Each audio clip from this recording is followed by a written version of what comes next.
we're coming back to you live from the park. I'm Sean. And I'm Cold. And Zach. It's cold. He's cold. He's cold. He's I'm off very, to cold. very He's cold. cold. And do do do do do do do do. He's I'm cold. cold. He's I'm cold. cold. He's cold. He's cold.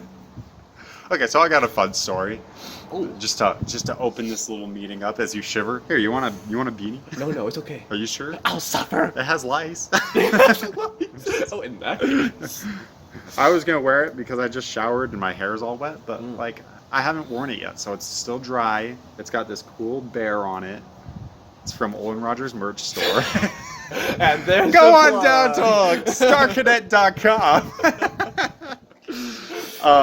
It's a little bit sense when you plunge somebody else's merch. Yeah, he deserves it too. He's going through some tough times. His TV show got canceled, and yeah. But he just, you know what? I will plug this. He just yesterday, or maybe the day before, he announced every single story he's ever done. He's converted into audio and made an album out of it. It's on Spotify. No way. It's also on StarCadet.com.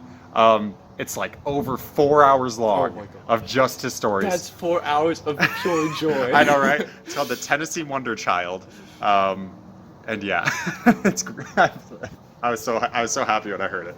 I have to go listen to all of I can't wait for just a good road trip where I can just listen to the whole day. Dude. Like, it's like 4 hours already? What? It just started. Anyways, so story, as I was gonna say. So yesterday I was at work, and one of the guys I work with, one of the individuals, he loves to go on walks. We'll go on like 4 or 5 walks in the space of like my 5-hour shift. Dang. Every time. So, and usually he wants to do more and we have to stop him. Otherwise, we'll just like be walking in the dark. The entire time. Yeah. So, we're out on a walk, and the other cool thing about this guy is he loves to make noises. Okay. So he and I just like do sound effects all the time because that's what I used to do with Corby all the time anyway. So it's like very natural for me to fall into this with him. So he'll just be like, "Quick, start beatboxing." I'll be like, and he'll start like rapping, but it's all just right. It's awesome. And then he'll just be like, "Can you do a Mickey Mouse impression?" And I'll be like, "Oh boy!" And he'll be like really happy about that. So then, yesterday we were walking, and I saw something up ahead that I needed to make sure he didn't notice. Okay. Otherwise, there was going to be a problem. So I was like, "Hey, man, what's like your favorite noise that you make? What's your favorite noise?" And he's just like, "My favorite noise?" I'm like, "Yeah. What's your favorite noise?" He's like, "These nuts." Why am I not surprised? And I was like, "Oh," and he's like, "Yachty." I'm like, "Oh my goodness." I would have nothing less. It was amazing. It was it was awesome. I was so You proud basically set yourself up for that one too. Well, here's the thing. I don't think he was doing a D's nuts joke. I think that's just his favorite noise. He was doing 100% pure from the heart there. You can't be mad about that, you know? So Sean, what's your favorite noise? My favorite noise? There's a couple, you know, that's always a good always one. a solid one. That's all, it's a showstopper. But then there's always Still don't know how to which do that. scares people. Well, Corby and I have always enjoyed doing Darude Sandstorm, you know?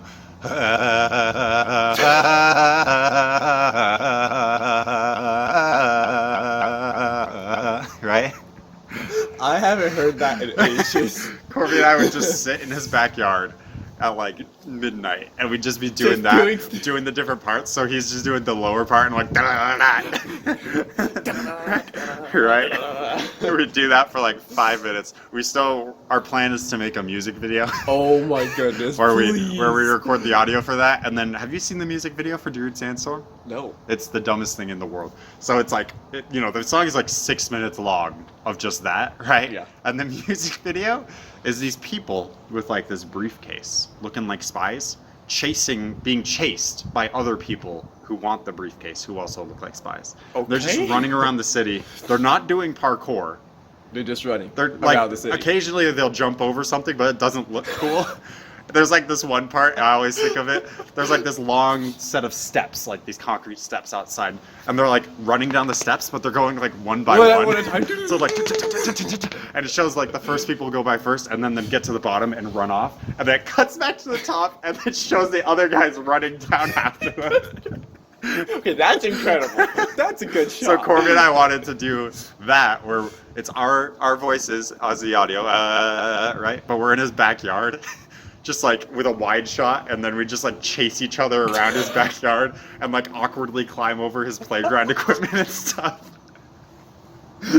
As long as you get the scene going up and down the stairs. I know, then it'll be great. He only has like 3 stairs into his house, so we'll just be like... Like on the middle stair. Yeah. Like 18 steps on each stair. So anyways, we've been talking about doing that for a long time. I don't know when it'll come to Why fruition. hasn't it happened, Sean? I need this. I don't know. We're just we decide to make a video and we think of other things. That's all it is. Fair enough. So anyways, there's that. How was your day, man? You look cold. I'm cold. I woke up like 40 minutes ago, so I'm tired. And that's my whole day. I will say, I was quite surprised when you texted me first, because Allison was, I told Allison, you know, I'm going to do Spicy Nuggs with Zach this morning, and she was like, okay, what time is that at? I'm like, at 11. She's like, okay, you should probably get up then. And I was like, yeah. But then I was like, but knowing Zach, it'll probably be more like 11:30, so I'm probably okay. Well, you see, I set an alarm. Oh my. So I would get up and get a shower early and stuff. And then went off, and of course I slept in. But obviously it was still fast. I made it here. Yeah. And then Sean made me wait in the parking lot for like 10 minutes. I was this close, because I was walking down, and I was kind of moving fast because I knew you were waiting. But I was this close when I came around that corner where you can't see because of the fence. I was going to like start running and then come around the corner and be like, as if I was like so intently scared. I probably would have believed it, too. That's the worst part. I know you would have. But instead I decided to do whatever it was I did, so, you know. I mean, that was the thing. It was definitely that. So, Zach, I got a topic for us today. Here we are, right? Now that we've rambled for so long. So this topic is brought to you by my sister. Dun, And dun, contributions dun. to your PBS station from viewers like you. Thank you. The pause was perfect. You have Do you down. think I know do you know how many times I've heard that? PBS Kids was life, man. I'm Arthur every day after school, 3:30. Maybe 3 o'clock, I can't remember. You don't even remember the time. Fake fan, Sean. Fake fan. Well, I stopped watching after they started making the newer seasons when it was, instead of hand-drawn, it was computer-drawn and you could tell. So you are just a fake fan then? No, I'm a OG. Fake fan. I'm only here for the classic. The you know how he looks in the books? It's like completely different from how he's drawn it. I'm only here for how he looks in the books. Okay. I'm an OG. None of this modern nonsense. Yeah. Modern art. Disgusting. So, Nikki came to me with this concept. So, I was surprised when she brought it up because this is a very famous case study in psychology. It's like one of the most famous psychological case studies. Okay. So this man, Phineas Gage, back in like 1930s, 40s, 20s, I don't know, a while back. A little bit ago. Yeah. He was like a railway worker. He was helping build a railway. I think a lot of people probably were back then. This kind of thing. He's doing his thing. He's hammering stakes and nails Like you do. right? Work on the railroad. I've been working on the railroad all until I got a spike going through my head. Spoilers. Spoilers. So there was some kind of accident. I can't remember the exact details, but there was an explosion and a railway spike went through his head. Oh my gosh. Actually, I think it was down from here, but whatever. It went through his brain, completely pierced out the other side, and people were like, "Oh gosh!" But when they got to him, he was still alive. So medical attention and everything, and he lived. amazing. I'm impressed Yeah, already. right? So he lived, and they're like, okay, yay, Phineas, you're still here. But then they started to notice changes in him. And the reason this is a psychological case study is this is like the first notion people ever got that different parts of the brain control different things. Because his personality completely changed. Where he was a very kind, like gentle, cool dude, he suddenly became very aggressive and mean after this. And there's debate as to whether it was simply because of the metal spike or maybe other things like, I don't know, just trauma Okay. and other stuff. But it is a very important case study. So my sister brought this up to me where, his entire personality changed. And her question was, so about identity, but specifically about identity and love. Because let's say, I don't know for sure, but maybe he was married, right? Okay. He's kind of a douche now. Is his wife required to still love him?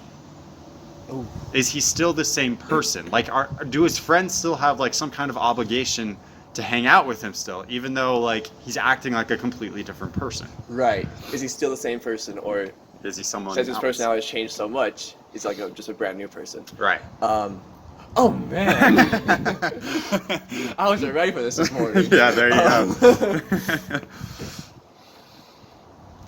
That's really hard. 'Cause like my first impression is that like I think if I was like one of the friends or something, I would like almost miss who he was. Right. And like I'm like, this isn't the same person I know. Yeah. But at the same time, it is the same person. Well, is it? That's a good question. What defines a person's identity? Especially like that's a very personal journey, understanding who you are, but like also expressing who you are to other people. What defines what you see or what other people see as you? Like, what makes you from what other people see? And does it matter?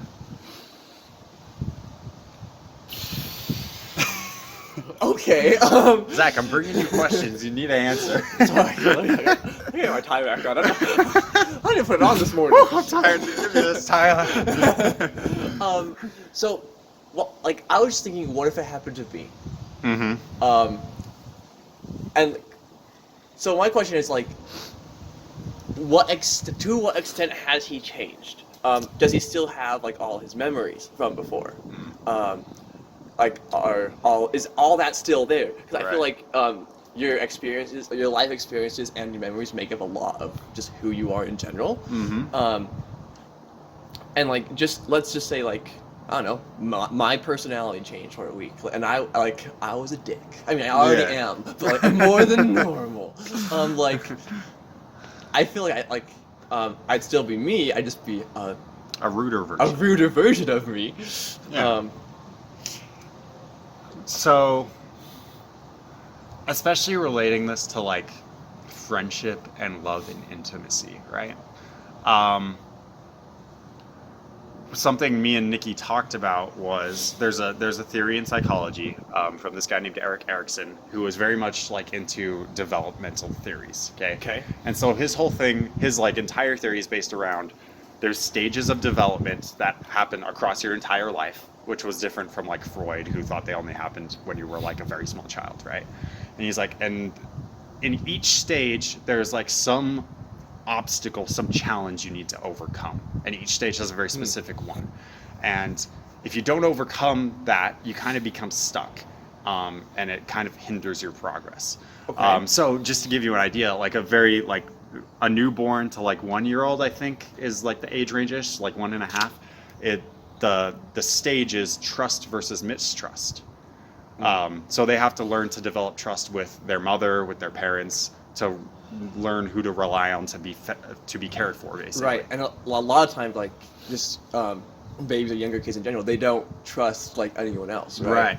Yeah. So if they don't get the proper treatment at that age, there'll be problems later on, most likely. Right. So one of the stages, specifically in adolescence, is identity versus confusion. Yikes. We got there. Right? Okay. Which makes a lot of sense because adolescence is very much a time of growth and like learning who you are. Yep. The next stage that follows that is intimacy versus like solidarity or whatever. So in his mind, first you need to understand who you are, and then you can branch out and like bring other people And then closer. engage afterwards. Yeah. Interesting. Which was an interesting discussion with me and Nikki, because like, so in the case of Phineas Gage, does it, like, what if he still had a very firm understanding of who he was? It was just someone completely different from before. Right. Does he still have the capacity to go out and like love and stuff like that?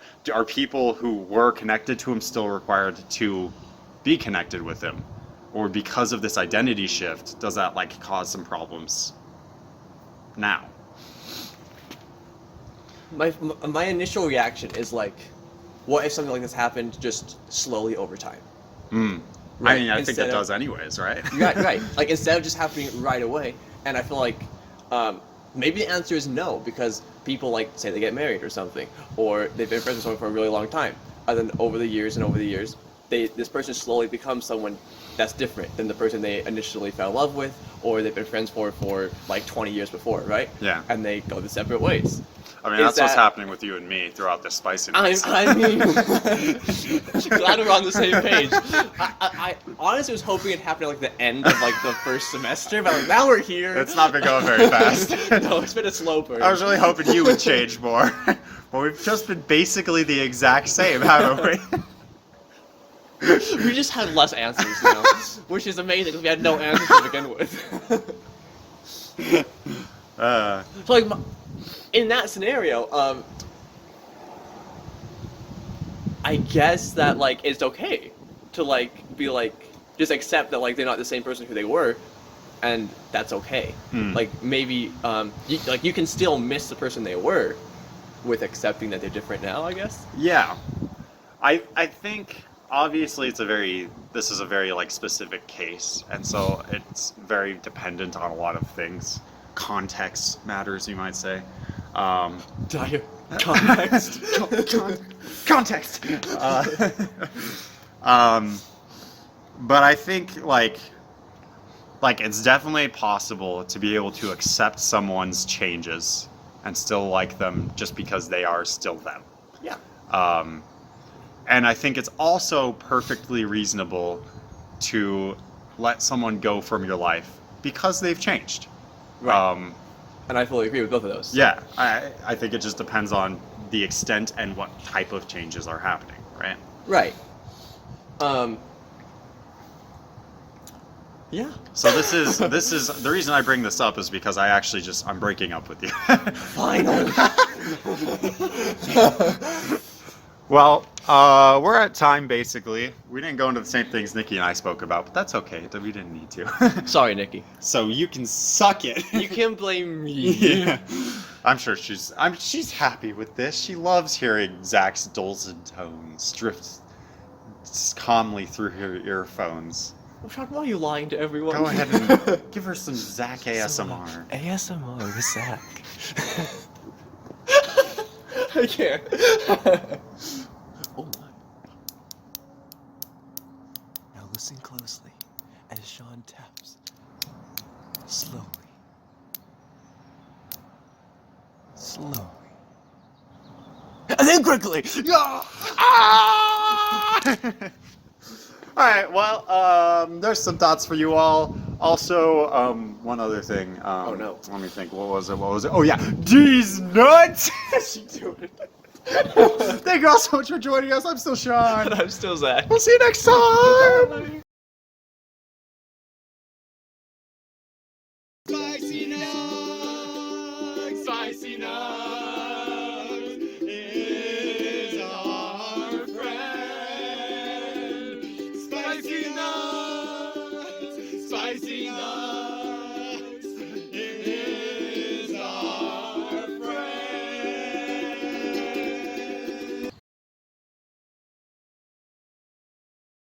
You know, like what a display we have in there, Yeah. which is like. It was pretty impressive, actually. It's pretty decent right now, actually. But 80% of it is decaying and will kill you if you eat it. Oh, Yeah. so it's a win-win. You get to eat food. That's the way I always wanted to go out.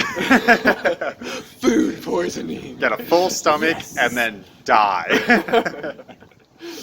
That's always been my optimal way. I mean, it's on the top of the list for me too. You know what I heard? So I was listening to an episode of Spicy Nuggs from semester 1. You're brave. I know. And one of the... we were talking about... It was one of the first ones where we were like really delving into like some mental health, and I was crying for help, basically. But at the end, we were like, hey, so if any of you need someone to talk to, you can come talk to us, you know? Okay. Because we're good people. Well.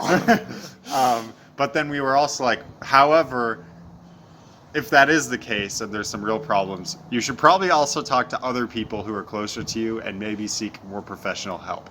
And we were like, and you specifically were like, yeah, because we're the worst. We're like, yeah, we're like, honestly, we're just like, I was like, yeah, man, just honestly, I think almost anybody else would be better to talk to. And then you're like, well, speak for yourself.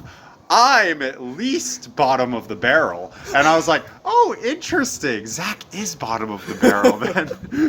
The lore has changed over the years. Back then you were bottom of the barrel, but then just wait 1 year later, suddenly, Dude. I'm bottom of the barrel. You're not even the I got out of the barrel, Yeah. Sean. I must have dripped through the bottom. So anyways, that's something. Oh my goodness. You're welcome for that knowledge now. Our lore just expands. I'm impressed. That's why you can't miss a single episode of Spicy Nuggs. You never know where the lore's gonna go. And honestly, why else do you come to watch Spicy They'll just kill off any character. Like, you never know who's gonna die next. That's what's so scary about it.